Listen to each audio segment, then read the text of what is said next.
2025-26 ఆర్థిక సంవత్సరంలోని మొదటి క్వార్టర్ అంటే ఏప్రిల్ టు జూన్ మనం చూస్తే గనక జీడిపి గ్రోత్ రేట్ అనేది గత 5 క్వార్టర్స్ చూసుకుంటే ఇప్పుడే టాప్ అన్నమాట.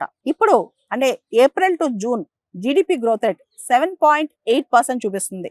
ఇది లాస్ట్ ఇయర్ అంటే 2024 జనవరి మార్చి తర్వాత ఇంత హైయెస్ట్ చూపించడం ఇదే ఫస్ట్ టైం అంట. అంటే దాదాపు 15 మాసాల తర్వాత మనకి ఇంత హైయెస్ట్ జీడిపి గ్రోత్ రేట్ అనేది కనిపిస్తుంది అనమాట.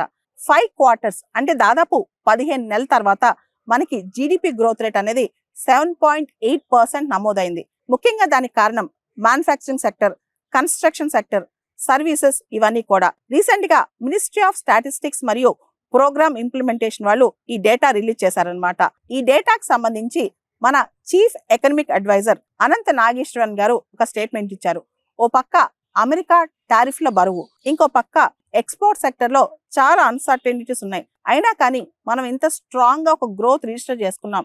దీన్ని బట్టి ఇండియా అనేది చాలా స్ట్రాంగ్ గా ఉంది. మన ఎకానమీ ఫండమెంటల్స్ అనేవి చాలా స్ట్రాంగ్ గా ఉన్నాయని మనం అర్థం చేసుకోవచ్చు. ఈవెన్ ఆర్బీఐ కూడా ఈసారి అంతగా గ్రోత్ ప్రిడిక్షన్ ఉండకపోవచ్చు అని చెప్పి ఆర్బీఐ కూడా 6.5%కే మన గ్రోత్ ప్రిడిక్షన్ ఇచ్చింది. కానీ దాన్నంతా దాటేసి మనం 7.8% గ్రోత్ ప్రిడిక్షన్ లో ముందుకెళ్తున్నాం అనమాట.